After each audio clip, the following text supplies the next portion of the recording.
My job is not to represent the world. My job is to represent the United States of America. He's unconventional, challenging the status quo on a host of international issues.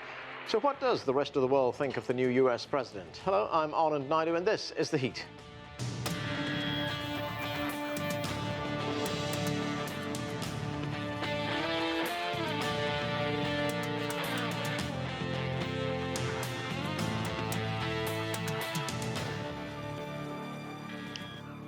What's undeniable is that candidate Donald Trump's bombastic style and populist rhetoric is largely responsible for his stunning election victory. But for world leaders, less clear is how that style translates to US policy under President Trump. In short, what does it mean for bilateral relations and such critical issues as trade, defense, and the war on terrorism? Joining us now from our newsroom is CGTN's Roee Ruttenberg. And Roee, he's been in office now for nearly 2 months. Is there concern about Donald Trump? What do other countries make of him?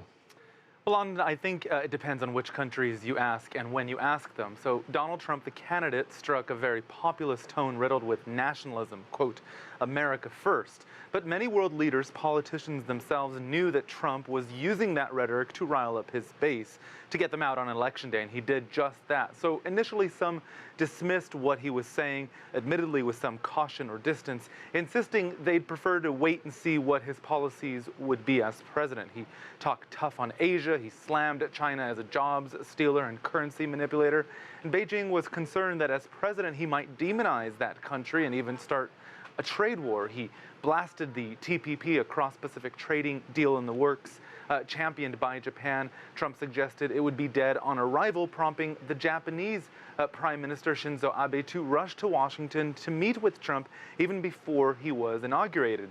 In the Middle East, Trump cozied up to Bibi Netanyahu, even insisting he'd move the American embassy in Israel to Jerusalem.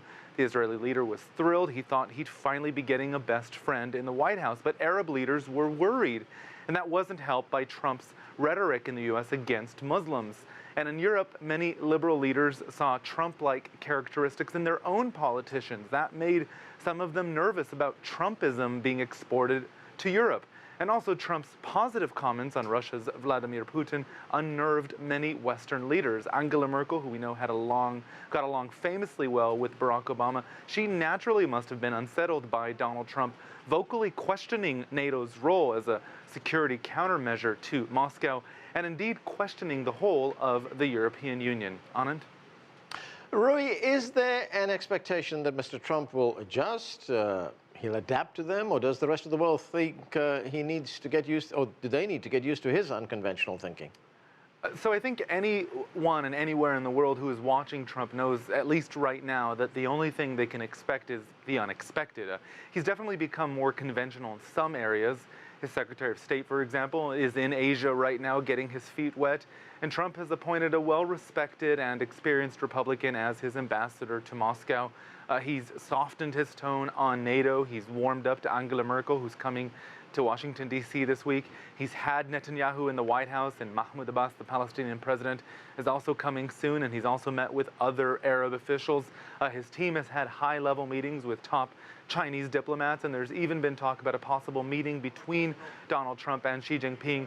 But all of this is planned diplomacy, right? It's foreign policy with the convenience of time. So the question is there something, an event, a global flashpoint that might trigger Trump to resort to his unconventional ways? I think it's not a question of who adapts to whom, but rather, will he ever become conventional enough, consistently conventional, for that suspicion to go away? Anand? Thanks, Roee. That's CGTN's Roee Ruttenberg reporting from our newsroom.